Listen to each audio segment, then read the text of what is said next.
How to upload video on Google Drive and share the link. Hello everyone, welcome to this channel. I'm Emily and I'm here to help you out today. So without any delay, let's get started. So first of all, on the Google Drive application on your device and make sure that you're logged into your account.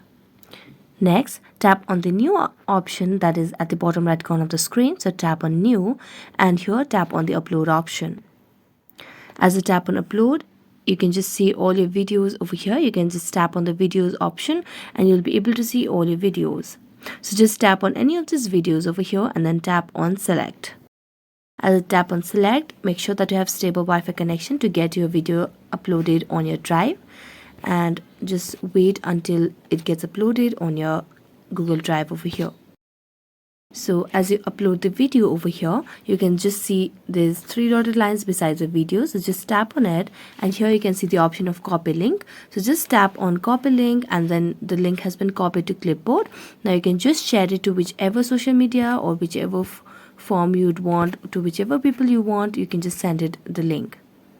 So that's it. Thank you so much for watching this video. See you next time.